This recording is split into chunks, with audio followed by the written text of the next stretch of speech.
Are you looking for an athletic scholarship? You're in the right place. This is the Recruit Me Athletic Scholarship Podcast, the longest-running podcast on recruiting and athletic scholarships. We're here to help your family navigate the recruiting road all the way to an athletic scholarship. He's a recruiting expert and a dad of 2 college athletes. He has a wealth of experience to share. Here's Recruit Me CEO, Brent Hanks.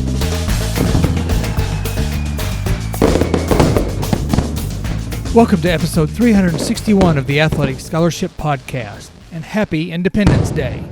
The Athletic Scholarship Podcast is one of the many free and inexpensive recruiting education resources provided by the Recruit Me Education Company.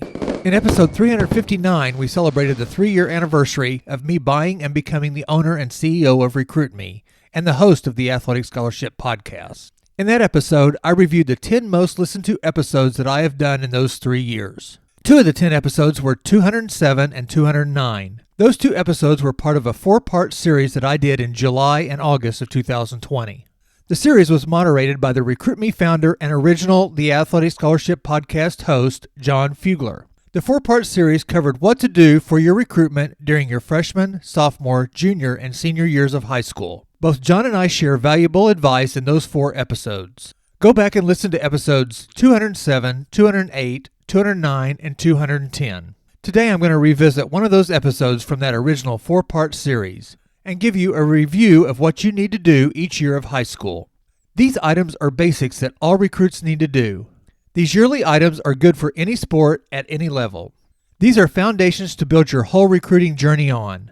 Now, as I have said many times on the Athletic Scholarship Podcast episodes, if there are 1,000 student athletes, then there will be 1,000 different recruiting journeys. So take these basics and build your own individual paths based on your sport, your skills, your gender, your height, weight, and strength. Also, your wants and needs in a college setting and your academics. And those are just to name a few of the hundreds of factors. Thank you for joining me for episode 361, the second in a 4-part series of what to do each year of your high school career to get recruited. Last week's episode 360, got us started by listing out how to start your recruitment. Steps like talking about the possibility of playing your sport in college, starting off your high school career by planning and doing well academically, and starting your research on colleges. Today we get into items to do your sophomore year of high school. These years and items build on each other, and some repeat and some get reworked throughout the 4 years. No matter where you are in your recruiting, listen to this 4-part series about what to do each year of high school and learn about each one of them. The first step of your sophomore year is to revisit and update things you did earlier. Revisit with your high school counselor. Make sure classes and grades are in line. Also, review, update, and add information to your college school list and your parameters list. These 2 worksheets are available in the Recruit Me 3.0 Athletic Scholarship System. Or if you email me, brent@recruit-me.com, I'll send you both of those worksheets. There are some new projects to get started on during your sophomore year. Again, every student athlete's time frame will be a little bit different, but the sophomore year is a great time to start these assignments. Steps 2 and 3 of the Recruit Me 3.0 system are writing a great introductory email and developing a player profile. Recruit Me teaches you how to do both of these critical steps. Use the sophomore year to get started developing and figuring out these 2 essential items. You may not complete and send these 2 items during your sophomore year, but you get a jump start on the process, and you will be ahead of the game when the right time comes to actually contact college coaches. 3 ways to get the details on how to write a great introductory email are found by getting the Recruit Me 3.0 Athletic Scholarship System for only $39. Go to recruit-me.com to get the details on the Recruit Me 3.0 system. Also, on recruit-me.com, you can get the Athletic Scholarship Playbook on Amazon for only $14. Or for free, you can listen to past episodes of the Athletic Scholarship Podcast, like episodes 259, 315, and 316. Here are 5 points to include in your introductory email. Point number 1, make it your email. The communication must come from the student athlete. Parents can help, but words need to come from the student athlete. Point number 2, make it brief. This will be your handshake to the college coach. The email will be 4 to 5 short paragraphs. Point number 3, choose your words carefully. Point number 4, Tell the truth. Present yourself in the best light, but don't stretch or embellish stats. And point number 5 is be interesting. Your goal is to get a contact back. Your stats and skills may not be enough to get you a contact back. The second method mentioned was the one-page player profile. You can get a template by signing up on the recruit-me.com homepage for the Recruit Me free recruiting power pack. In your sophomore year, you can start on the player profile, but you may not be able to totally fill out all the 10 sections on the profile. The 10 sections are Section 1, your name.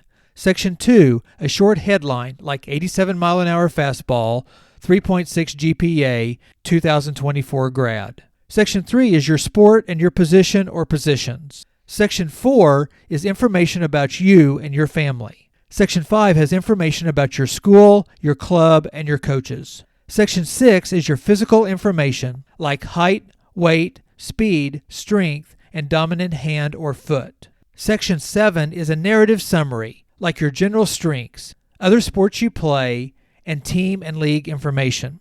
Section 8 is a short paragraph about specific stats and achievements. Section 9 tells coaches about your potential and about what you will expect to achieve in the coming year, and you can also include quotes from other coaches or your coaches. And then Section 10 is a picture of you, preferably not in a sports uniform. The introductory email and the player profile will be sent as an introductory packet when you are ready to contact coaches. Your time to contact college coaches may not be present during your sophomore year. The best way to know when to send the 2 items to college coaches is when the player profile can be completely and impressively filled out. Remember, you want to impress a coach, just like an impressive handshake. Get started and work ahead on your introductory packet your sophomore year. Your sophomore year is the time to check out the NCAA and NAIA eligibility centers. Episode 266 has information about the 2 eligibility centers. The NCAA Eligibility Center is a tool for NCAA Division I and Division II colleges to determine both academic eligibility and a student-athlete's amateur status. On the NCAA Eligibility Center, you can create a free profile. According to the eligibilitycenter.org website, the student-athletes who should start with a free profile would be any high school student-athlete that wants to stay connected and receive current NCAA Eligibility Center info, learn about recruiting, or waiting to decide which NCAA division is right for you, or are just planning on going to an NCAA Division III college. International student-athletes should use Option 2 on the Eligibility Center for a $70 fee. And Option 3 is eventually the most common for future NCAA Division I and Division II athletes, so you can be eligible to compete, take an official visit, and sign a national letter of intent. There's a $100 fee for domestic students and a $160 cost for international students. Right now in the sophomore year, just do the free Option 1, and you can transfer and pay later. On playnai.org, you can get your information started too. Also remember to create a recruiting email. The email should look something like this: suttonhanks2022@gmail.com. And this email would be used on the eligibility centers and also should be shared with your parents.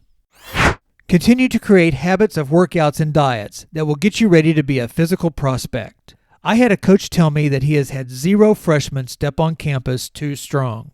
Creating habits for diets, workouts, and skills will benefit you, especially as your junior and senior years come on fast. Keep doing research on colleges and keep doing drive-thrus to build your database for your future decision.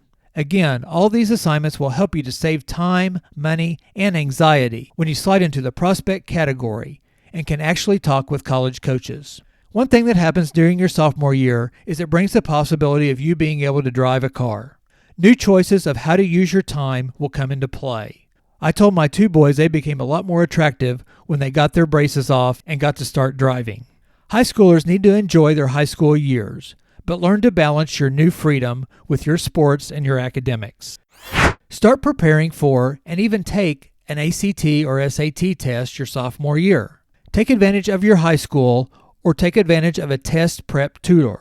I did an interview with an ACT test tutor in episode 338. Take a listen. Either take a test or take advantage of learning about taking a standardized test during your sophomore year. During your research on colleges, find out if the schools on your list give academic money based on ACT or SAT test or give it on high school GPA or by other means. Make a note of that for future reference. Another action to start your sophomore year, especially in the summer after your sophomore year, is the action of creating videos. The timing of sending videos coincides with being able to completely fill out your player profile with information that will get a college coach's attention. The time to send your introductory packet and videos is coming close. If you can provide competitive and compelling video footage of game action and sports-specific skills, then you may be ready to send videos. I videoed both my sons during their summers before their sophomore year and through their junior years of high school.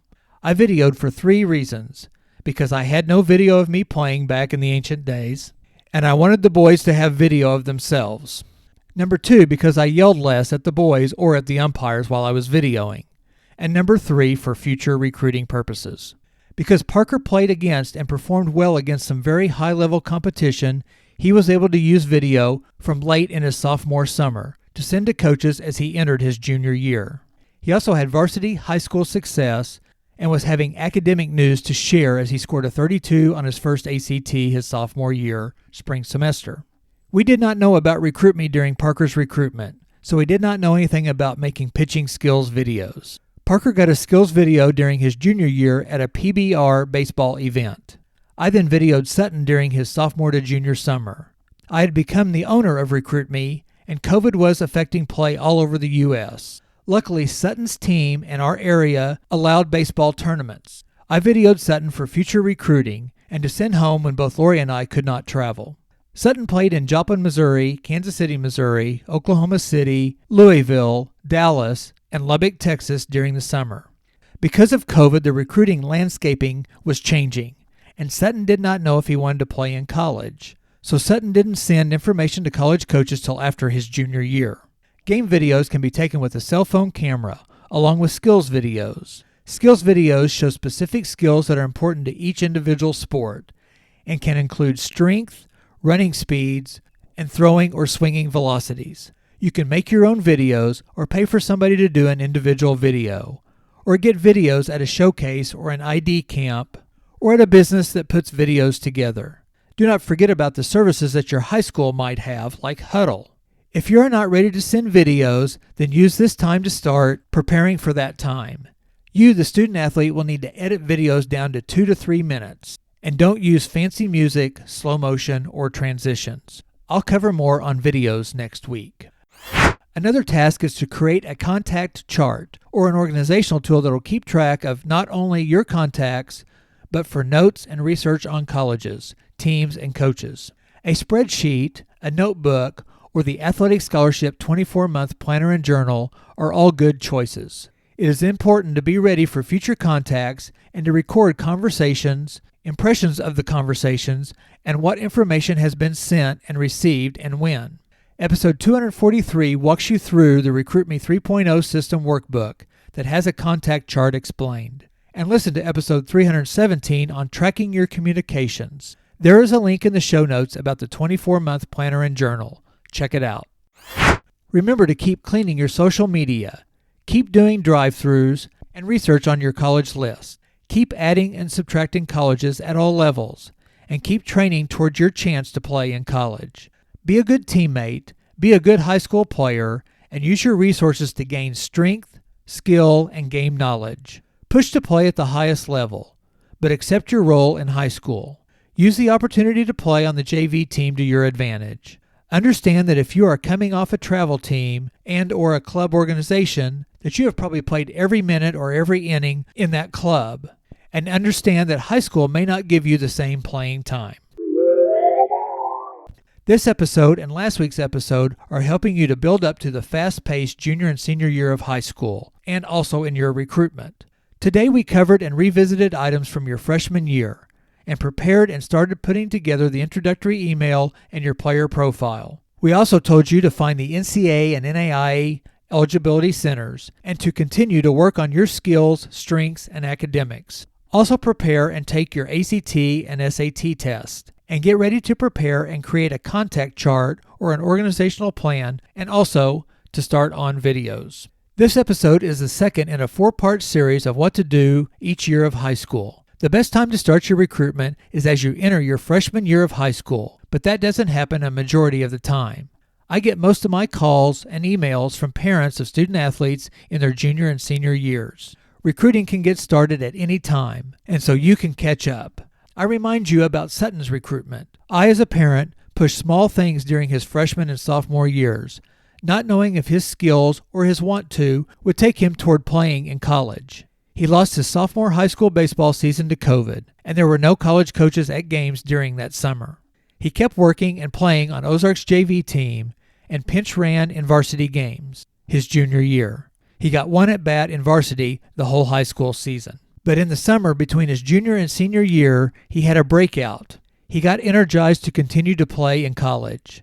The end of his summer, as he entered his senior year of high school, is when he got in front of college coaches by having his introductory packet and his videos ready, along with his parameters and his college list. Sutton's recruitment seemed to just last 3 or 4 months before his decision, but it really started his freshman and sophomore years. Join me next week for part 3 of this 4-part series about what to do each year of high school for your recruitment. Episode 362 will cover what to do your junior year of high school. Thank you for listening to the Athletic Scholarship Podcast. Please share the Athletic Scholarship Podcast with any friends or any teammate that you think may be interested in getting recruited. You can find the Athletic Scholarship Podcast on your favorite podcast app or at recruit-me.com. Happy 4th of July, and we'll see you next week.